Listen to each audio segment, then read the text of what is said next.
पूज्य महान संत सम्राट जी महाराज के श्री चरणों में कोटि कोटि प्रणाम। आदि गंगा माता गोमती के श्री चरणों में कोटि कोटि प्रणाम। 88,000 ऋषियों की इस पावन तपोभूमि को कोटि कोटि प्रणाम।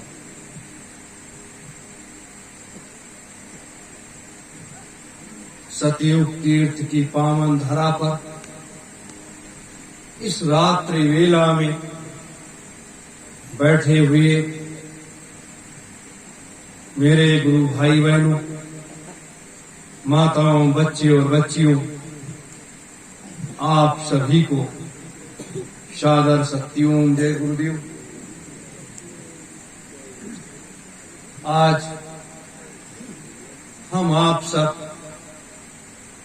इस रात्रि वेला में सतयुग तीर्थ की इस पावन धरा पर गुरु पूर्णिमा के पावन पुनीत पर्व के लिए आए हुए इस सत्संग सभा में बैठे हुए हैं।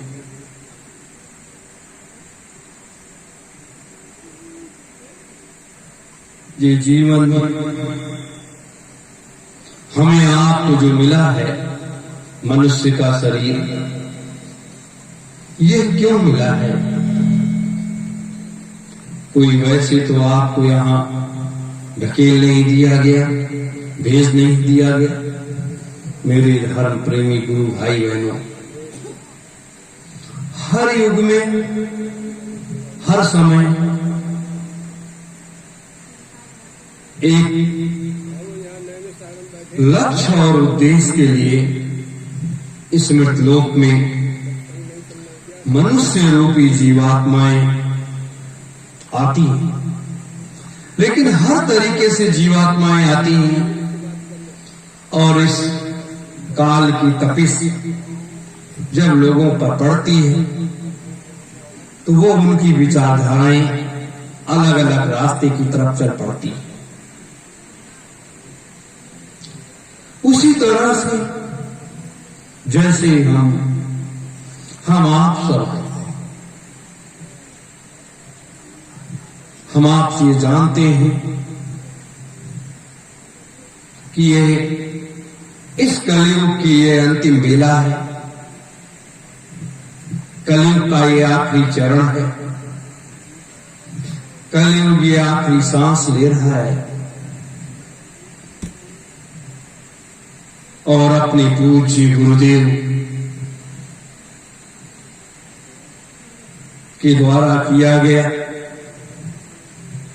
वो अथक मेहनत जो उन्होंने 60 वर्षों तक किया,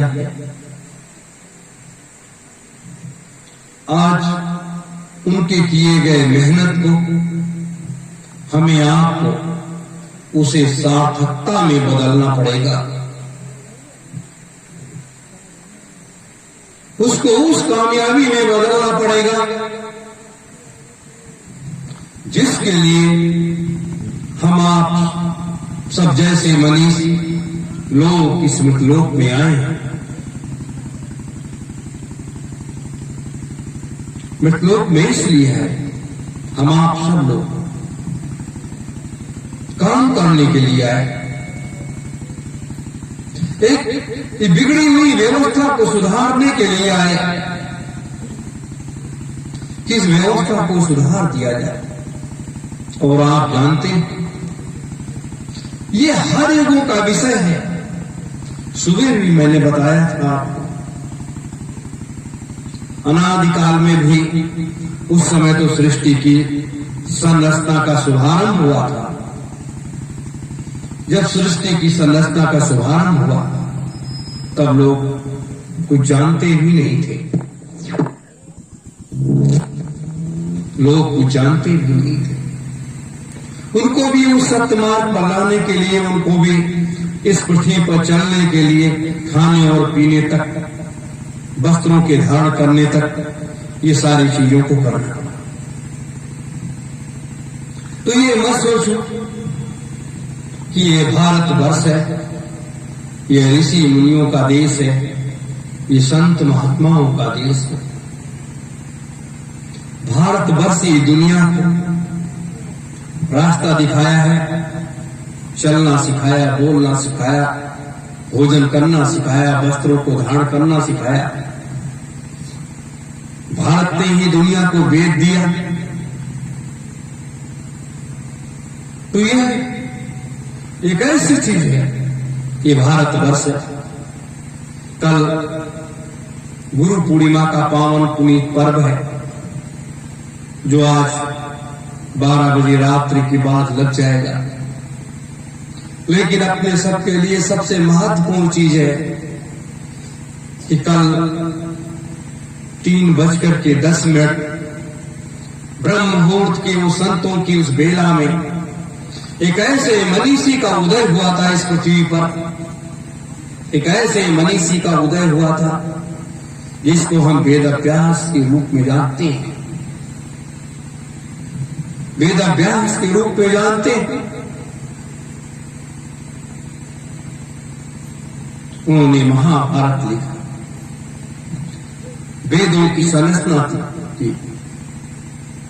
और ये जानते हुए कि जब आ गया कलिकाल का वो दौर, वो समय आएगा तो लोगों के पास वो आध्यात्मिक ज्ञान नहीं रह जाएगा। उसके लिए उन्होंने आम जनमानस के लिए वेद की रचना किया। ये निम्सा की पावन तपोभूमि जहां हम आप सब बैठ रहे हैं, ये निम्सा की पावन तपोभूमि ऐसे ऐसे मनीषियों को अपने गोद में बैठा करके इस सृष्टि के विधान को तैयार कराया, सृष्टि की व्यवस्था को चलाने का मार्ग दिखाया। मेरे धर्म प्रेमी गुरु भाई बहनों, ये भूमि इतनी पवित्र है, इसीलिए सूत जी महाराज जो यहाँ एक बहुत पहुंची हुई शख्सियत थी, बहुत पहुंचे हुए संत थे, एक बार संतों के बीच में शास्त्रार्थ हो रहा था कि अगर गुरु का काम करते करते कोई इसमें उसके शरीर से उसकी जीवात्मा निकल जाए तो क्या उसको मोक्ष मुक्ति मिल जाएगा? क्या वो शतलोक गामी हो जाएगा या उसके ऊपर भी काल का डंडा चलेगा और उसको भी 84 का चक्कर काटना पड़ेगा? तो सबसे पहले सूत जी महाराज ने कहा था, उन्होंने वहीं पर संतों के बीच में कहा कि गुरु का काम करने वाला व्यक्ति जो है, कभी भी गुरु का नाम लेने वाला व्यक्ति कभी वो 84 का चक्कर नहीं काटता है। तब उन्होंने दोहा गाया कि गुरु का नाम लेकर के यदि तुम मर जाओगे तो दुनिया में अमर नाम कर जाओगे। ये मत पूछो कि किधर मरकर किधर जाओगे, वो जिधर भेज देंगे आप उधर जाओगे। तो ये मनुष्य रूपी जीवात्मा, अगर आपने सच्चा सद्गुरु को पकड़ा है तो आपकी जीवात्मा गुरु के मुट्ठी में होती है। और जब गुरु के मुट्ठी में आपकी जीवात्मा होती है तो वो जो है उसको कहां भेजना है, कहां क्या करना है, उस जीवात्मा से या उससे क्या काम लेना है, ये गुरु के ऊपर निर्भर होता है। यही कारण है कि मनुष्य रूपी जीव इस पृथ्वी पर एक से एक बड़े बड़े संत आए, महात्मा आए, ऋषि मुनि यति जति आए, लेकिन लोगों ने उनको क्या देखा, क्या जाना कि मात्र इतना जान लिया उन्होंने कि हमारे जैसे ये भी हाड़ मांस का शरीर है इनका, और फर्क इतना है कि इन्होंने दाढ़ी बाल रखा है, साधु का वेश है,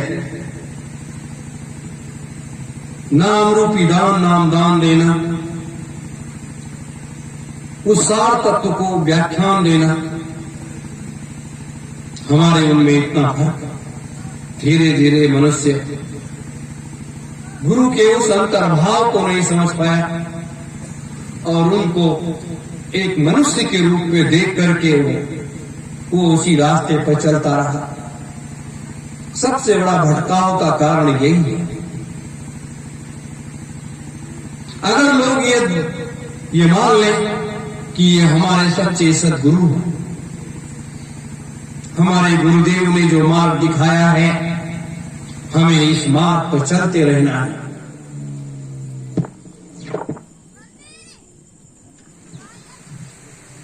हमें इस मार्ग पर चलते रहना है,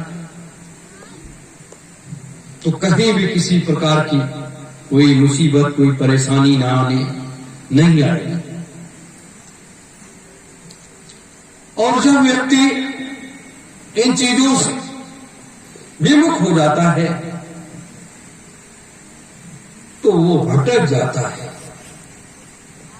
आज ये सतयुग तीर्थ की ये पावन धरा, जब से इस पृथ्वी का निर्माण हुआ, जब से इस पृथ्वी का निर्माण हुआ, निर्माण होने के बाद संतों की 88,000 ऋषियों को बैठाल करके इसी पृथ्वी माता ने अपनी गोद में 72 वर्षों की उस साधना को करवाया है। और ये भूमि जो है, हजारों बार मैंने बताया कि ये सुरक्षित भूमि है।